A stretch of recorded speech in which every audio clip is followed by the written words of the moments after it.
Previously on Attack on Productions. And you can understand the hidden message between Jimmy's mask. Jimmy had a different mask. The secrets have been unlocked. If you figured the puzzle out, congratulations. But if you did not, go back to our previous video with Jimmy in it. But, until then, welcome back to another exciting episode. This is Bancroft, this is Jimmy in front of us. We got another deck profile for you, and this one's a bit different. It goes back to a lot of Jimmy's roots, I want to say. By roots, just the leader card itself. Yeah. As you can tell by the profile picture, it's something with do with baby. But outside of that, hit those buttons, because, you know, if you're like Jimmy, you like clicking buttons. And Jimmy, let's get into your new Vegeta deck. Alright, so if you know anything about me, Baby is my favorite character in the entirety of Dragon Ball. So, fighters. And Fighters announced that Super Baby 2 is coming to the game.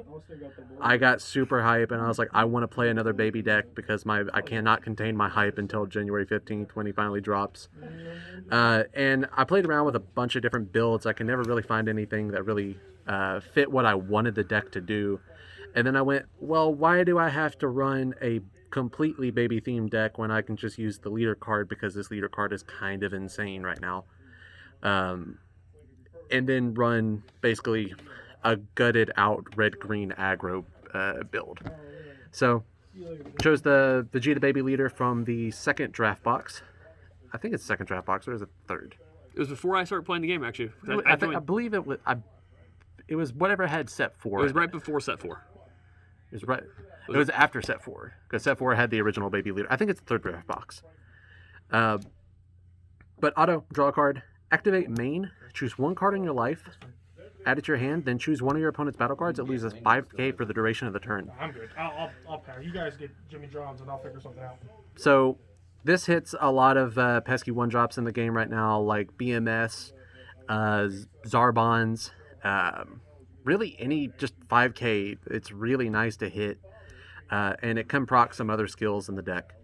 Awaken at 4 life, untap 2. Backside, auto draw a card, and then activate main. You can choose one of your own battle cards, neg it 15,000, and then choose 2 of your opponent's battle cards to lose 10k. Not as relevant because there's not a lot of 10ks out there that are really an issue, but getting to neg 2 cards is somewhat nice. Going into the deck, like I said, it's a red-green aggro deck. So Demigra, of course, just best green unison, to be honest. I don't think there's anything else that rivals this, at least for me. And of course, you only run that just to be able to play Frieza. It's just the best counterplay in the game.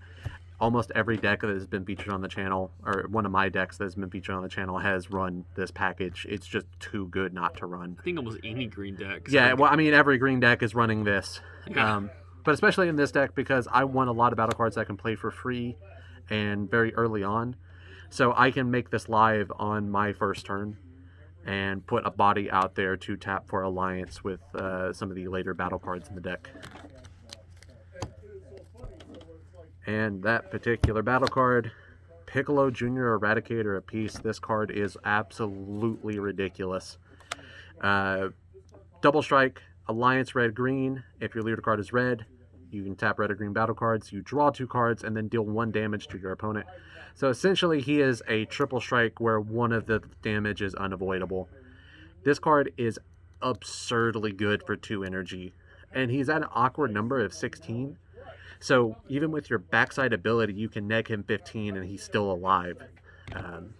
So you can swing with him, get all of your effects, then still activate your leader ability for essentially free because you're not losing a battle card. Like, it's just so good. And to make the deck more consistent, I run Assimilate. So this is a tech from Clash of Fates. For free, you search your deck and choose 1 green or yellow Namekian with an energy cost of 2 or less and add it to your hand. This just happens to be a green Namekian that you can add to your hand. It's before the mono days. Yes. And yeah, probably running essentially 8 Eradicators apiece is a little overkill, but I don't care. That's it. So don't go in the comments telling me, oh, you probably should cut that, you can play something else. I don't give a fuck. I like the card. And to make it even more degenerate, you run Dark Rejuvenator Toa. So for 1 energy, overwhelm 3, play her, and you choose a 2-drop in your battle area and switch it to active mode. I had a game today at Locals where I attacked with Eradicator apiece 4 times in 1 turn and procced every single time. And it was thanks to this card. I had, 3 on field and then was able to untap another one. Like, especially when you land your opponent into a false insecurity, you have like one of your little weenies out standing, and you have one energy open, and then you just drop this and say, okay, you're facing down Eradicator a piece again. Like, absurdly good, really nice, just as a surprise attack pretty much.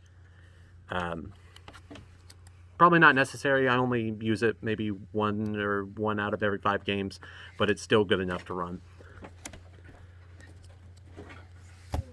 Just some double strikers, not much to say about them. They're usually just used to put out onto the field to have an alliance target for cheap. Good against unisons, that's why I keep them in the deck. Otherwise, I would swap them out for some other cards, which we'll talk about in a moment. Frieza Death's Embrace, 1-drop cantrip, and then activate battle. You can tap a red and neg a battle card or your opponent's leader card. 10k, really, really good card. It doesn't come up a lot, but when it does, it's real nasty, especially if you're swinging with like an Eradicator and you tap the Frieza and then you just start activating battle on the Frieza. Now your opponent, a 20k swing is becoming a very, very deadly swing. It just hits battle cards though, right? It hits leader cards as well. Does it really? Did I miss Yeah, that? so leader cards or battle cards. Wow. Yeah. Okay. Yeah, so that's nice. it gets real nasty. And in some cases, you can just use this to neg out another battle card, but I've never done that. It's usually just...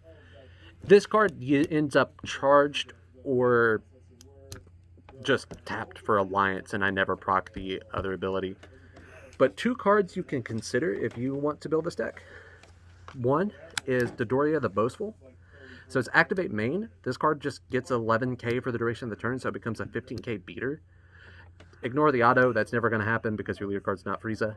But it's just a 1-drop green card that becomes a 15k and turns this into a 31,000 attack for 3 energy. Like, it's really solid. I would probably run this over either of your double strikers, or run 2 over your double strikers if you have a not very unison heavy locals. Our locals is kind of split into unison versus people not running unison, so I just ran these to be safe. And another option, which might not be the best option, but I find it funny because I love this card, Secret Treaty Hercule. 5k 1-drop, and then his permanent is that you can combo with him while he's in rest mode, so it gives you a little bit of value off of tapping for Alliance that you're not already getting. Bancroft's like shaking his head. I like that too. I like that. So you can swing, tap Hercule for Alliance, then combo him off in the same attack. Yeah. And you get decent value out of it. Probably not the best option, but it is kind of cute, and you finally get to run this card because I don't think anybody's ever run this card, and I don't think anybody ever will in any other deck.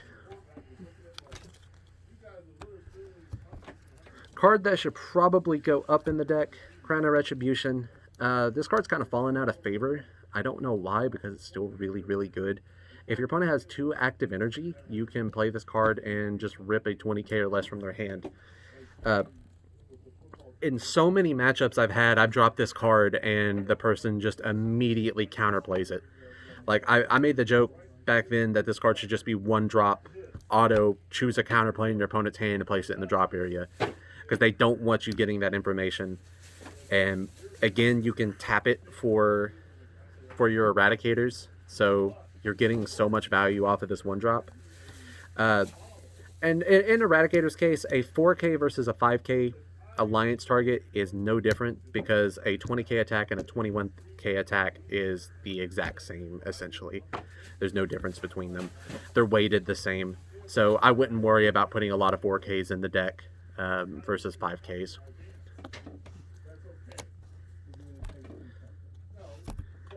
Zarbon, this card's just good.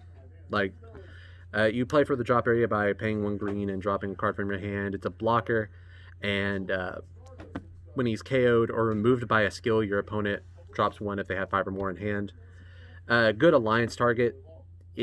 Once it's in the drop area, you always have an Alliance target pretty much. And a cool little tech that I found I haven't really got to use, but Baby's ability to neg out this card removes it by a skill. So if you're in a situation where you need to neg cards on your opponent's field, you can play this out, then activate main, kill it, get a card out of your opponent's hand, and then neg out 2 of your opponent's battle cards. It's rarely going to come up because the game ends before anything like that is relevant, but it's there if it so happens. Goku, he is here just to be an alliance target. He plays free off of when one of your opponent's battle cards is negged. So, like, Vegeta has been a very popular deck at our locals. On the backside, or on the front side, I can just take a life, neg out their blockers. Of course, they get to awaken, but whatever, I get a 15k for free on my field. Which I value a lot more than awakening early, because Piccolo doesn't care what your life total's at. He's still going to smack you. So, run 4 of them. It's good enough for running 4.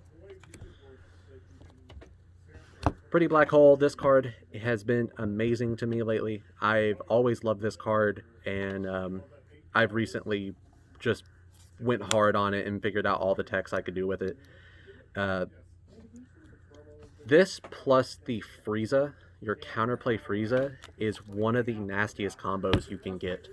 So you play this for free, you counter whatever card comes in, then you counter whatever attack they're about to throw out, you target Frieza, you get to choose 5 energy worth of cards and get rid of them for what is 1 energy. And you plus just so much off of this card. It's absurdly good value play. There's probably better negates you can run in the deck, but I'd prefer to run Pretty Black Hole just because of how much work it's put in for me.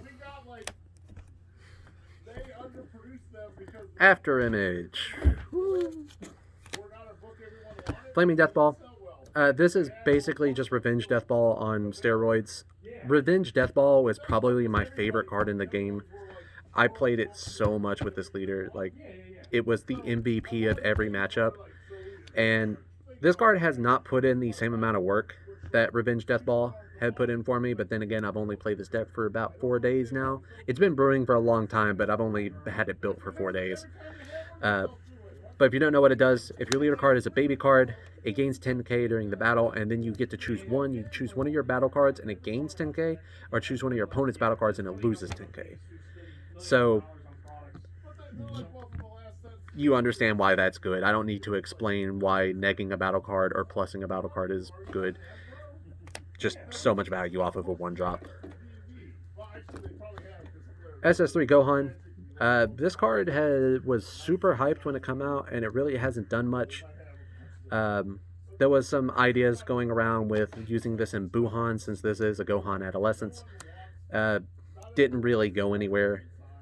But Deflect Barrier is just ignorant. Alliance Red-Green. If your leader card is a Mono Red Saiyan, Baby is a Mono Red Saiyan. Deal 1 damage, and then if your opponent wants to play a 20k or less for the duration of the until the start of your next turn, they must place 1 card from their life in the drop area.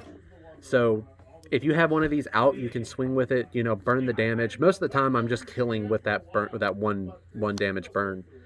But if you have like a large field, you can play this out, tap one of your weenies, and that turns off Topo, that turns off counterplays for them unless they want to burn 1 life, which they're probably reluctant to do that. It's just such a good value play, and it turns the deck almost on its head and becomes a control deck once this is on the field. Because people don't realize how many like little weenies that they play in their deck until this card is in effect. Champa Beerus, it really hasn't put in much work for me. I'll probably cut it for something else. Maybe the Gogeta, and maybe splice in some Acrobatic Warriors. I don't know. I'm still testing this deck. But for Arrival Red-Green, 1 red energy, you get to KO a 20k or less, and then give one of your battle cards Double Strike. It's nice. It's rarely comes up. If you're in a situation where you can like Revenge Death Ball, or Flaming Death Ball, and then drop this on a card that's been negged down to 20k, it's pretty nice, but that's a lot of energy investment for a deck that does not have a lot of energy to spare. For the Super Combo spread, I run 2 Nappa, just for having alliance targets, and also Nappa is just a good super combo. and 2 Giru because I wanted the deck to be somewhat thematic, and I wanted my little homie Giru in the deck. He's been stuffed away in my closet with the rest of the baby cards that I used to play, and I just wanted to bring him back out because I love him so much. It's just a standard super combo. If you're going to build this deck for real, just run 4 Nappa and don't be a pleb that wants to run Giru because you think he's cute. For Topo, if I need to explain why Topo's good, you probably shouldn't play this Did you game. say 4 Topo? 3 Topo. Oh, okay. Did I say 4? I Yeah. don't know. I'm just thinking about Giru over here, bro. 2 cards that might be relevant in some matchups. I just have them, and I haven't played red in so long that I was like, these cards are running red decks. I'll throw that in there. Goku's Deflect, wipe a fill of 20Ks. Pretty nice on the backside of your leader because you can neg out one of your cards, neg down some of your opponent's battle cards. Like I played a match against Broly Surge. I negged down his 30k Broly to 20k, then dropped this and was able to wipe it. The Activate main is what it's mostly played for. Pay 2 red energy, drop this card from the hand, neg a battle card, ignoring barrier 25k. Good against U7, good against a lot of matchups. Don't really need to say much more about it. And then Exploiting Weakness. Counterplay, he becomes a 3-drop on your opponent's turn. And then you neg everything 20k, and then your leader card gains +5. So it's insanely good. Not so much in this deck because I rarely have energy to spend on it. If you are really needing to proc your one-hit wonders, then this is a great way to do it. But for 3 energy, I'd rather spend it on something else. I'd rather spend it on hard casting this card than trying to wait on your opponent playing a battle card. I think he's naturally 3 cost as long as your leader's red. Is he at all times? I think so. Oh yeah. Yeah, he's a 3 cost. Okay. So yeah, don't listen to me. Just go ahead and play him for 3. I know the decks that I built. Of course you do. Also, I like to pretend that this is actually Baby Vegeta just for fun. But we all know secretly it's not. You don't have to remind me. I just want more baby cards, dude. Look, in X amount of days, you can play as Baby, okay? I mean, yeah. What am I supposed to do until then? And if you all want to see Jimmy play fighters, let us know, because some of you all like his chaotic energy. You know, he hasn't really been chaotic at all in his profile, which is very Do weird. you want me to be chaotic? It doesn't really matter. The profile is over with. The video's done with. Jimmy, with There's that being stuff said, in that. I was going to smack that at you, but... say your line. Say what line? With that being said, thank you all for tuning in. If that was open, I would have been so pissed. Fluff out.